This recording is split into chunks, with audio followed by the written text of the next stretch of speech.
Hi, this is Joe again with another review. And now, for your for my subscribers out there, I'm not going to do any more wrestling reviews at least for a while. So I'm going to go back to doing what I started my channel on, is doing movie reviews. And for the subject of this video, as you can tell, I'm getting ready for the baseball season. And so we'll be discussing a baseball film, which is 2012's Clint Eastwood movie, and the Clint Eastwood film from 2012, which is Trouble with the Curve. And of course, a lot of people crapped on it because this was a couple of months after his speech at the Republican convention, in which he talked to an empty chair. So I think maybe because of he was still getting backlash for it, and the movie got pretty mediocre reviews. Well, Trouble with the Curve, it's an enjoyable film, at least for me, because since I'm a baseball fan. I usually like baseball movies anyway, but I like to have a movie that has a pretty good plot, and this one does.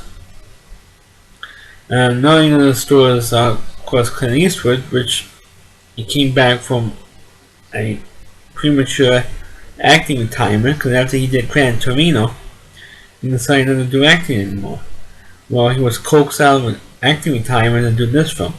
It also co-stars Amy Adams as his daughter, Justin Timberlake, piece of crap, and John Goodman.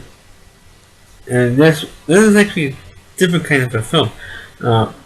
Instead of a stereotypical baseball movie, which is an underdog team finally has a winning season and gets into the playoffs and wins either the division or wins the league championship, or wins the World Series. Instead of doing one of those types of films, this is a film about a baseball scout, which, as far as I can remember, I've done a lot of baseball movie reviews.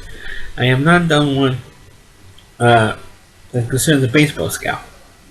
And Clint Eastwood plays as an aged baseball scout who, as you see early on in the film, he's trying to lose his eyesight.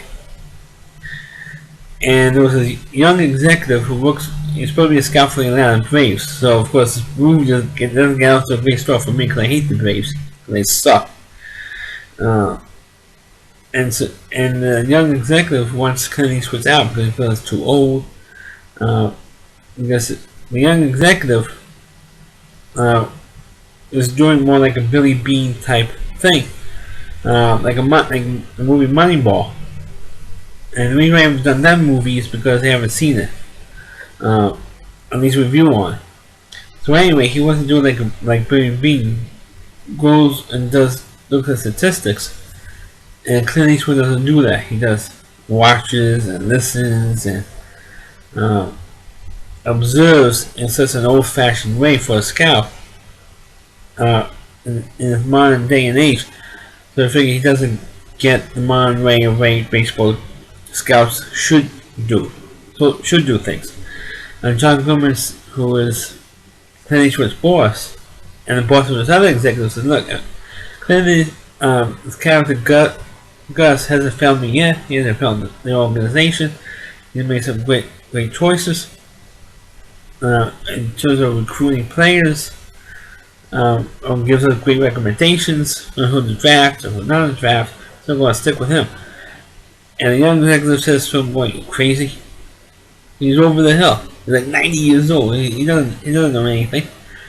And of course, when John Goodman pretty much figures out that Clint Eastwood does have some kind of a medical condition, which he won't repeat to anyone, because I think he needs a surgery. And he refuses to have the surgery for his eye. It wasn't glaucoma. It was another disorder he has. So John Goodman decides, hey, why don't we call his estranged daughter, played by Amy Adams, was a hard-working lawyer in his law firm. So John Goodman calls her up and says, "Look, I think your dad's in trouble. He won't tell me what the problem is, but I want you to go with him on a scouting trip. Scout this player in Georgia." I think Georgia or one of the Carolinas or something.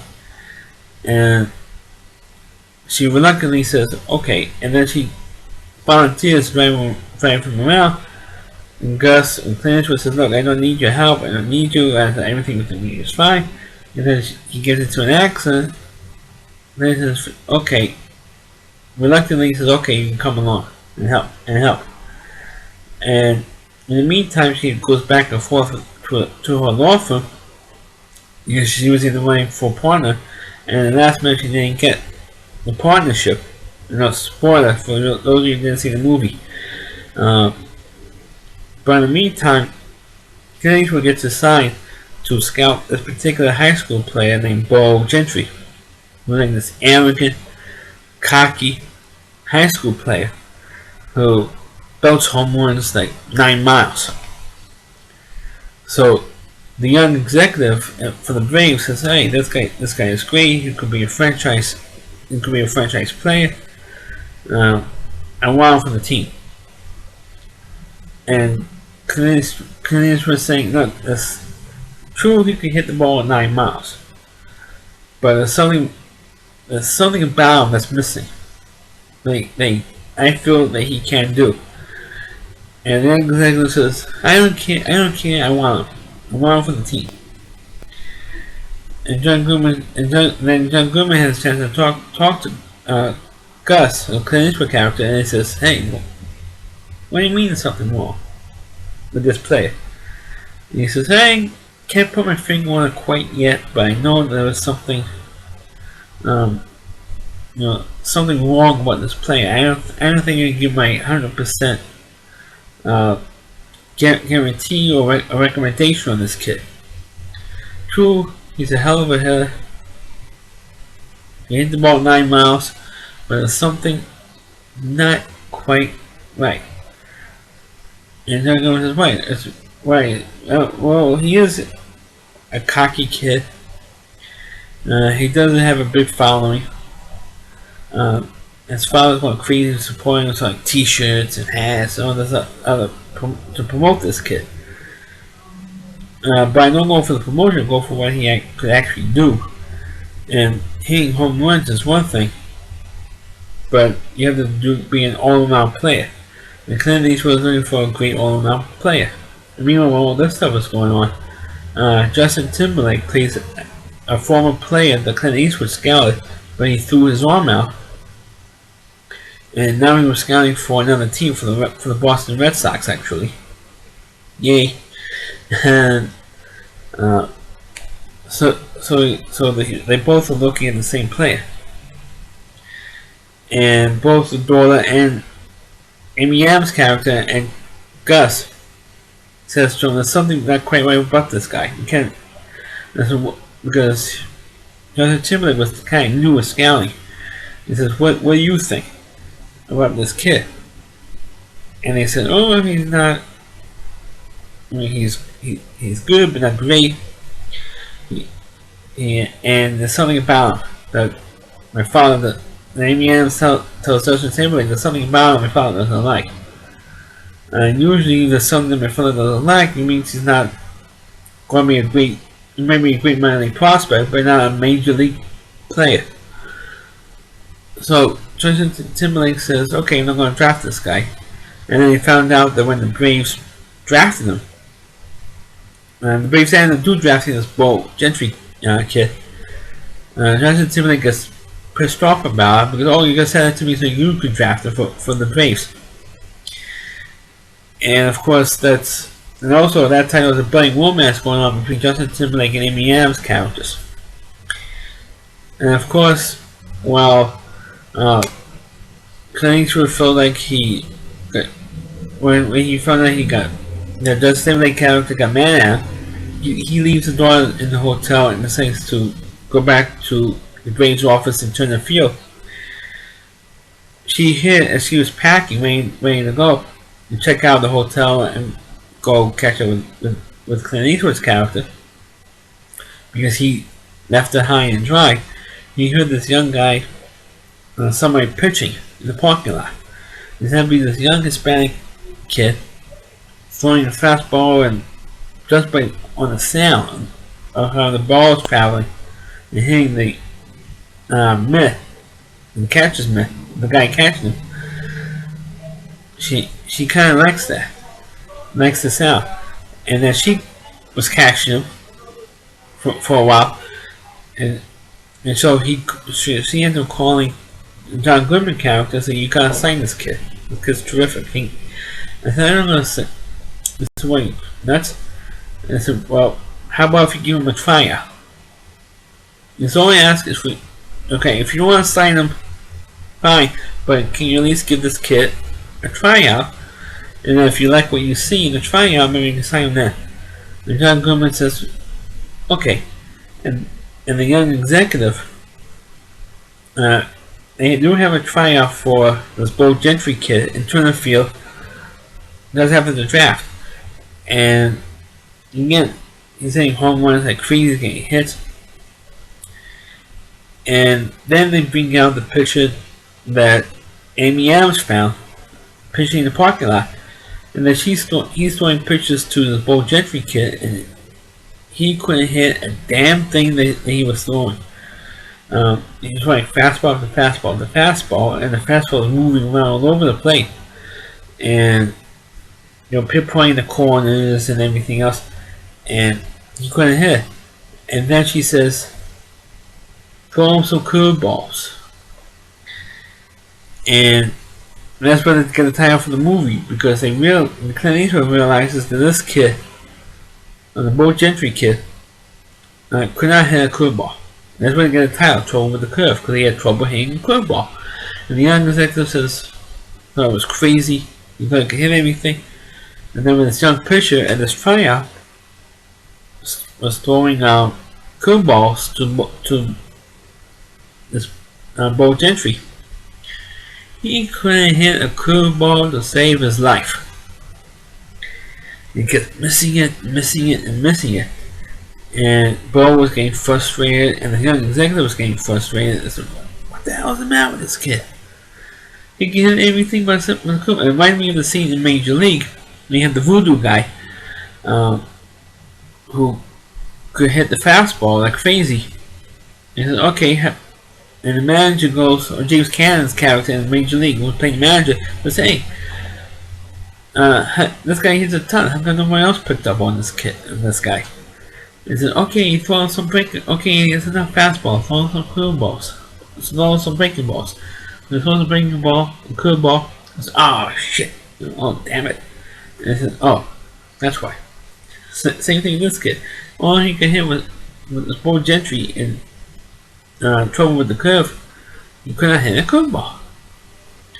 So Clint Eastwood says to the young executive, that's what's known as trouble with the curve. Remember the young executive, he didn't give a shit. He wanted him anyway. And he still wants to sign him to a contract, even though he drafted him. And John Goodman ends up firing the young executive. When he offered both players a contract, but naturally he offered the pitcher a better contract because he knew he could have the talent to play, or had talent to pitch. And then he gave Clint Eastwood a contract extension. They said, "Oh, let me think about that." And then the girl, Clint Eastwood's daughter, John Goodman offered her a contract to either be a scout or maybe possibly even be an agent to this player, the pitcher. And because she has a law degree, so she knows baseball, she could possibly be a scout. And says, "Okay, I'm thinking about which way to go." And she ends up quitting the law firm and being an agent, a sports agent. So that's pretty much how in the movie in the end Clint Eastwood walks off in the sunset, like almost like John Wayne does almost in the end of his movies. Walks off into the sunset as Justin Timberlake and Amy Adams kiss and make up, literally, in the film. And that's pretty much how the movie ended. I didn't think it was not that bad of a movie, despite the mixed reviews. Like I said at the top, I think a lot of it has to do with the fact of Clint Eastwood's speech at the Republican convention in 2012, and this movie came out a couple of months afterwards. So I think that he was getting a lot of crap for his empty chair speech at the 2012 Republican convention. And of course, we know the media is biased towards has a liberal bias. I mean, anything the Republicans do, they're going to blast the hell out of him. And they blasted Clint Eastwood, and this was the first movie he came out with after the convention, so they were blasting him before. But as a film itself, I don't think it was not that bad of a movie. I mean, I liked it because it had a story, and like I said earlier, I like baseball movies, and I like movie that has a stereotypical movie where it always ends with a championship game at the end of the film. I mean, you can count on one hand how many baseball movies that was made didn't end up with a championship game at the end of the film. I mean, I could literally count on one hand, except for movies that are based on a person, like other movies I reviewed already, like Pride of the Yankees or Bull Durham. Let's see, what other films? One movie then reviewed was Pastime, baseball movie Pastime. Those movies did not end with the championship game at the end of the movie. But most films, like Shimmer, from the actual, that's about every movie ends. We know Ain't Man Out doesn't end with the championship game. It ends with the 1919 World Series, which of course they lost. But most baseball films end with a championship game at the end of it, and most people get tired of seeing the same thing. Not baseball movies have this problem, but football films has the same problem as well. Sports movies in general really have this problem because you want to see a championship game at the end and the underdog team wins. But the problem with the curve, it goes with a different way. It literally throws you a curve for baseball films in general, and I do kind of like it. One movie that I would like to see, which I haven't seen yet, was $1 Million Arm and Moneyball. The reason why I would like to see Moneyball is because Brad Pitt is in it. The little piece of crap he is. Because of how he not because of his political views, but because of how he treated his then wife Jennifer Aniston. That's why he dumped her for Angelina Jolie. At least Jennifer Aniston still has her boobs. Okay. Well, I'm not getting off tangent. So that's my review of Trouble with the Curve. Please click on the review. Please rate it. Feel free to comment on it. Please subscribe to my channel. And please follow this video on your Facebook pages. And also you can look for my older videos and my WrestleMania reviews, not only on my YouTube channel, but also you can check it out on rallyc.com. It's ROWDY, C.com. That's Chris Lemore's website, or the Rally Reviewer. You can also check out his content as well with his TV trash reviews, which are terrific. Which if you want to be entertained for while watching his videos, as he's complaining about bad television shows or bad TV movies, please check out his stuff as well. Thanks for watching, and catch you next time.